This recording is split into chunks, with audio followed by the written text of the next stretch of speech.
یہ جنگ جو ہوئی ہے کربلا میں، مارکہ کربلا جو ہوا ہے، یہ یزید اور امام حسین کے درمیان نہیں تھا، بلکہ حسینیت اور یزیدیت کے درمیان تھا۔ یعنی یہ شخصی لڑائی نہیں تھی بلکہ نظریات کا تصادم تھا۔ اگر شخصی لڑائی ہوتی تو یزید جیت گیا تھا، بطور شخص حضرت امام حسین شہید کر دیے گئے اور یزید جو ہے وہ تخت و تاج پہ متمکن رہا۔ تو اگر یہ شخصی لڑائی قرار دیں تو یزید جیت گیا اور امام حسین ہار گئے، یہ شخصی اگر لڑائی قرار دیں۔ اور اگر یہ لڑائی نظریات کی قرار دیں، اور جو حقیقت میں نظریات کی لڑائی ہے، تو یزیدیت ہار گئی اور حسینیت زندہ باد ہو گئی۔ یزیدیت کا جنازہ نکل گیا۔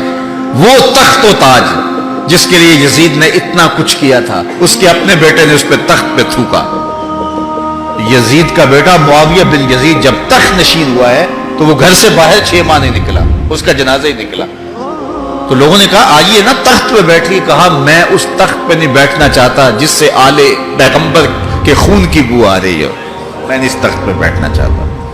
اور پھر اس کا تخت سمٹ گیا، اس کا نام مٹ گیا، کلنج کے مرض سے تڑپتا ہوا مرا اور انتہائی ذلت کی موت مرا، رسوا ہو گیا، اس کا نام بھی باقی نہیں ہے۔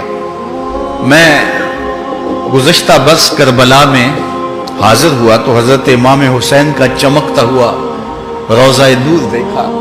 وہ لمحے بڑے دردناک تھے جب ہم کربلا میں پہنچے اور رات کا موقع تھا، تو ہمارے ڈرائیور نے کہا کہ یہ نہر فرات ہے، وہ نہر فرات جو چمکتی رہی اور جس کی لہریں اچھلتی رہیں، اور کربلا کا یہ مقدس قافلہ پیاسا رہا۔ تو عجیب قلب کے اندر کیفیات کا ایک جہان تھا۔ یہ تو امام حسین کا روضہ ہے نا، لیکن یزید کا نشان نہیں ملا۔ میں نے تاریخ کی کتب میں ڈھونڈا کہ یزید کی قبر کہاں ہے، تو مجھے تاریخ نے بتایا مزبلہ دمشق، دمشق کے اندر کوئی جگہ ہے جہاں لوگ کوڑا پھینکتے ہیں، تو اس کوڑے کے نیچے کہیں یزید کی قبر ہے۔ نشان بھی نہیں ہے کہاں ہے، لیکن اتنا پتا ہے اس روڑی کے نیچے یزید کی قبر ہے۔ یزید کی قبر مزبلہ دمشق میں، اور امام حسین کا قبضہ آج بھی کربلا پہ۔ تو یزید کا نام مٹ گیا، اس کا تشخص مٹ گیا، امام حسین کا نام بھی باقی، آپ کا ذکر کی باقی، اور آپ کے تذکروں کی خوشبو بھی باقی۔ تو یہ شخصی لڑائی نہیں تھی۔ میں نے اس دن عرض کیا تھا کہ طلحہ بن عدی بن حاتم نے 30,000 لوگ پشت پہ کھڑے ہونے کی بات کی تھی، لیکن امام نے اس پیشکش کو ٹھکرا دیا تھا، اس لیے کہ آپ حق اور باطل کی راہیں اجالنا چاہتے تھے، اور وہ انہوں نے اجال لی۔ حضرت امام حسین کی شہادت کے بعد بھی یہ جنگیں جاری رہیں۔ مالک اشتر کی قیادت میں مختار سقفی کی فوجیں ابن زیاد کی فوجوں کے مقابلے میں فرات کے کنارے لڑ رہی تھی۔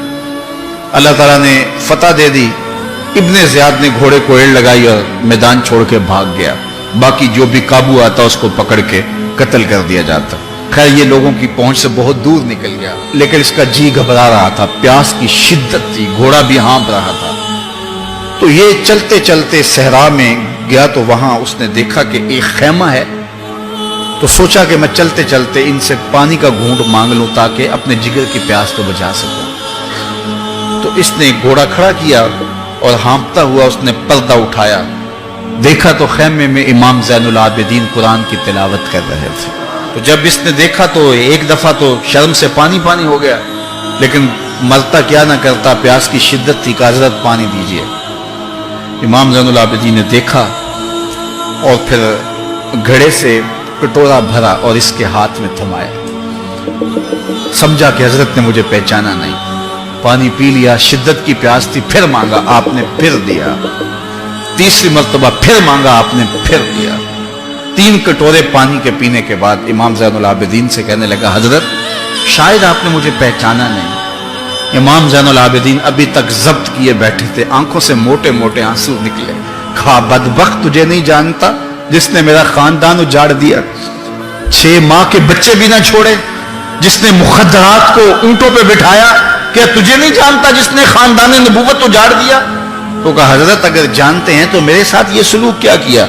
کہا ایک دن ہم مہمان بن کے تمہارے گھر آئے تھے، جو تم نے کیا وہ تمہارے خاندان کی ریت تھی، آج مہمان بن کے ہمارے دروازے پہ تم کھڑے ہو، جو ہم کر رہے ہیں ہمارے خاندان کی ریت۔